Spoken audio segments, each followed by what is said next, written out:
There's a new standard of how to finish at the course that's steeped in tradition. Settle in as we rewind the week with the latest edition of Monday Backspin from PGA Tour.com. Hey everyone, I'm Amanda Balionis. Well, the first major of the year is over and we have a new 2011 Masters champion. South Africa's Charl Schwartzel claimed the green jacket after one of the most exciting finishes we've ever seen in Masters history. During the day, we had 7 different players that had at least a share of the lead throughout the final round. Schwartzel finished his final day at Augusta with 4 consecutive birdies for a 6 under 66, which was the lowest score of the day and a 14 under on the week. The 26-year-old was consistent and dominant every day, never handing in more than 2 bogeys in a round. Schwartzel had 17 birdies and 2 eagles on the week.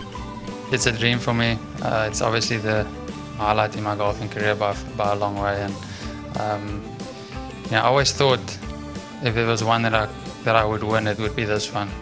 50 years ago to the day, South Africa's Gary Player claimed his first green jacket, and he was the first international player to do so. This is also only the second time in 21 years that our winner was not in the final pairing. Tiger Woods, who is in pursuit of his 5th green jacket and also his first win since 2009, was in the mix for the entire Sunday round and finished tied for 4th at 10 under with a final impressive round of 67. Rory Mcilroy, who had a share of the lead for 63 holes, self-destructed when he triple bogeyed the 10th hole, and from there, the Northern Irishman just couldn't get it back. He bogeyed the 11th, double bogeyed the 12th, and bogeyed the 15th with nothing better than par on the back 9. The first major of the year is all about tradition, from driving down Magnolia Lane to claiming the green jacket to the par 3 contest that happens the Wednesday before round 1. There is definitely no lack of pomp and circumstance in Augusta, Georgia. The par 3 contest began in 1960 and has since been embraced by fans and players alike. The 9-hole par 27 course measures 1,060 yards. Players ask their caddies to take a day off as they invite their wives, children, and celebrity friends to caddy for them in the contest. And of course, you can't forget about the superstition that surrounds the contest. No one has ever won on the par 3 course and then gone on to win the Masters in the same year. Luke Donald came close this year but finished tied for 4th at 10 under. Now let's take our last trip down Magnolia Lane, well, until next year, and head out to see Brian Katrick to hear his thoughts on the 2011 Masters.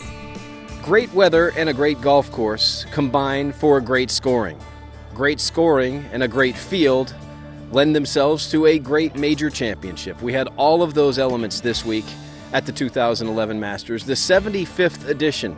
2010 was the year that the Roars returned to the Augusta National Golf Club. The changes over the last 10 years or so, all designed to make the golf course longer and tougher, kind of taking a step back. Great weather was present last year as well, and we saw scores in the red. The Roars returned to the second 9 on Sunday.